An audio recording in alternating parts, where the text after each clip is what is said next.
We found a mosque that had been converted to a residence for Queen Isabella, which now housed a museum. There were paintings and tapestries depicting Columbus's conquest of the New World, a room full of Andalusian tile, and some paintings by Murillo.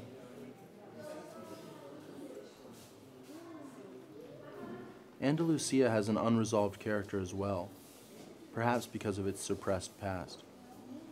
I read in our guidebook that the region played an important role in both the histories of North Africa's Muslim peoples and the Christians of Western Europe. Cordoba rivaled Baghdad as a center of Islamic culture, and the ideas incubated there by the Moors laid the foundation for Europe's Renaissance.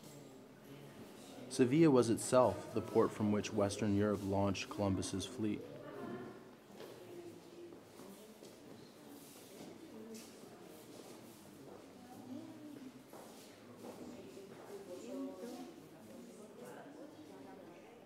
There was also an exhibition of Picasso paintings done in response to Velázquez's Las Meninas. I stared at a reproduction of the Velázquez, which they had provided for comparison. Velázquez himself appears in the picture, paintbrush in hand. His gaze fixes you in front of the painting. He looks at you objectively, as if judging proportion. The dwarf woman looks at you straight on, knowingly, so that you are compelled to look away from her stare, while the Infanta Margarita and her young maid peek at you from the corner of their eyes, as if catching you turning away from the dwarf.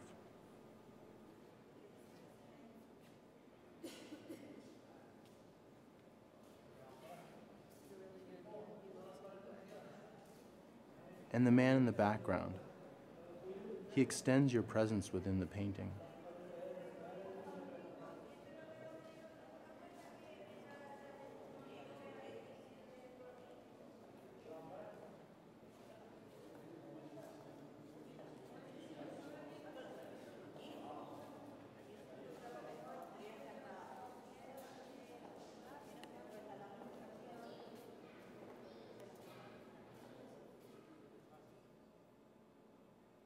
After dinner, Alex and I walked some more.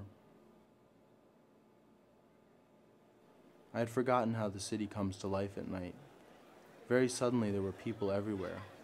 All the stores were open, and whole families were walking together, window shopping. We came around a corner and found ourselves back at the Plaza de San Leandro. The plaza was full of people. They were all looking toward that same convent I had watched as a boy.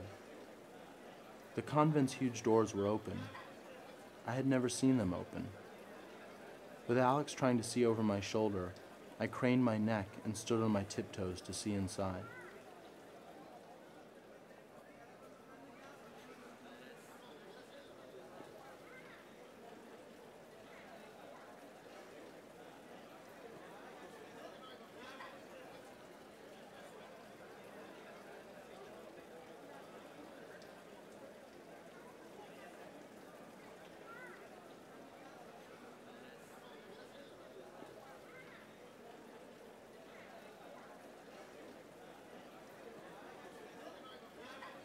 Alex and I struggled toward the open doors. As the float moved out of the chapel and continued down the street, we pushed our way inside with some other people. The large doors closed behind us, and the sound of the procession faded.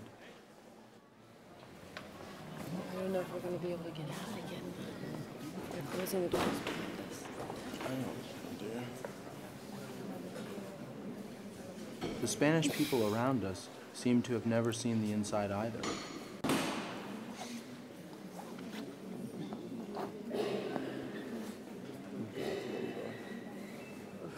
I was like... At the back of the chapel, I saw a group of nuns behind a metal gate. I thought for a moment they were wearing masks. We moved toward them. A woman next to me exclaimed, "Todos es negra." I realized they were black. I felt nervous about photographing them. They're calling to the... They're calling what? The little boy. One of the nuns motioned to a little boy to approach the gate. He was scared, but his father pushed him on. Yeah, I just heard them say that they're being. Are they wearing a mask? The nuns all smiled and looked very pleased as the Mother Superior gave the boy a piece of candy. Can we go over there? What's up?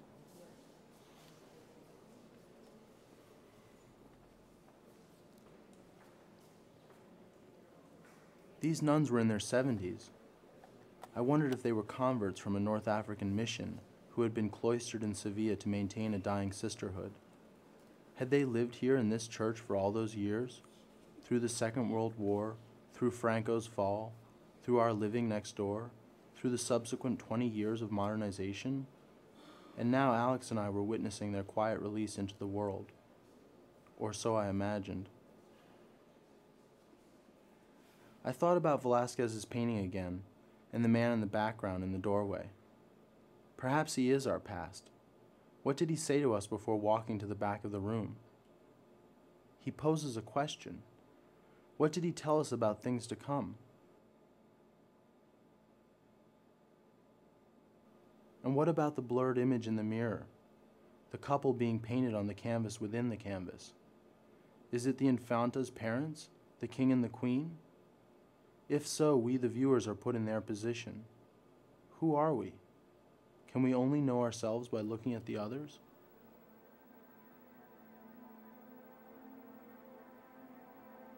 We began our drive back to France the next morning.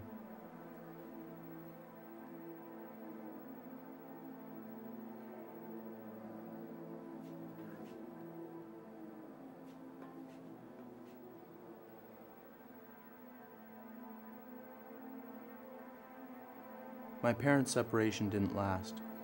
When we returned to the United States, my mother, sister, and I went to my grandmother's apartment from the airport.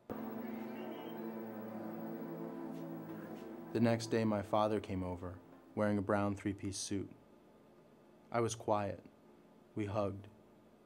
He was unfamiliar to me. He and my mother spoke in the bedroom for a while. They came out, and then we went home with him.